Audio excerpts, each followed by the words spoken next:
you're entering like an unfriendly territory to start with. And that's not the type of energy that I want to get into. I completely agree. To have experience as a Black woman also, because I remember it did affect my self-esteem. I found it I was not that, like, I didn't find myself attracted anymore. I was like, why people are not liking who I am? And after it was a conversation with my best friend who was telling me the algorithm is not really made for Black women, and a lot of Black women and Asian men are always considered the less good looking as per the algorithm that it is created. Even it's not true. I dated some Asian men that were like good, like hot, like, and I do find you a beautiful Black woman. So it's all this algorithm that I have an issue with it also.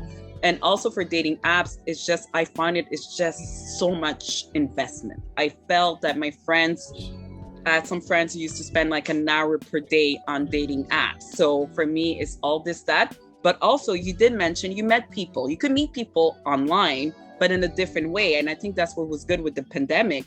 They had like meetup group, like less spiritual meetup, book lovers meetup. So you could connect with people who have the same values in you a little bit. For me, the guys that I dated on dating apps were not sincere. I found it was pretending an image, but in person, it was not the same thing I see. And it'll be like, Hugh, I'm a complex individual. I just need a lot of character, a lot of I need to feel the vibe. I need to see your body language. And for me, was the investment. I just think I work already. I read a lot of emails. I don't want to spend my life like doing an hour online. It's also to find who's sincere, who's that, who's real, looking at the picture. It's too much. For me, it's just overwhelming.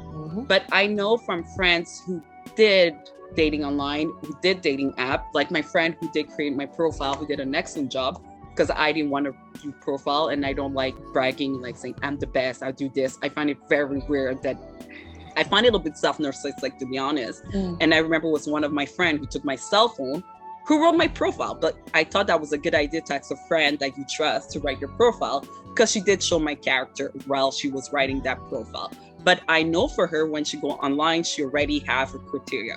She will look at the wedding stat, like, do you want kids? Do you don't want kids? She will look at a little bit original pictures. She will read into the details of the profile, what the person is writing. She will find keywords. So I know for people that do often dating live, that's what we do, but it's the hour that people spend that I find my time is so precious, and I don't find it organic. I find it is giving yourself a pressure to put yourself on a dating apps. Would I do it again? I don't know yet. But I just think the dating apps that is creating right now is not made for me. It's not created for the type of person I will look as a life partner.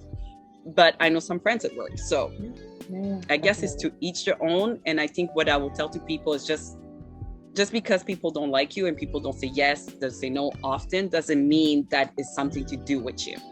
Yes, definitely. And we had that talk previously when we were talking about dating app.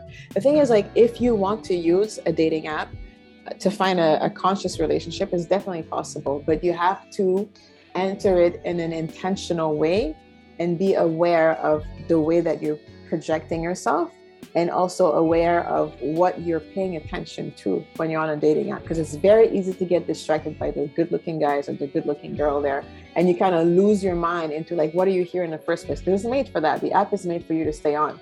So the more you swipe left and right, and it's kind of, you're playing a game, you're forgetting what you're on the app for in the first place. So be very intentional with that.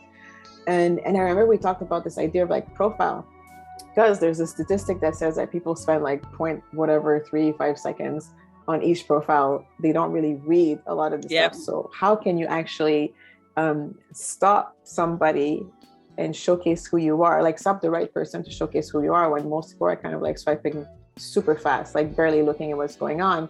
And we came up with this idea of like, well, if an image is worth 1,000 words, why don't you use the image to be able to showcase your personality, tell a story with the image that's going to be there, and don't copy everybody who kind of just put like selfie duck face pictures or bikini pictures, or this is me drinking to show that I that I like the party, and you kind of present this like facade to be able to compete with everybody and to stop, as opposed to say like, no, this is me and I'm different because of that.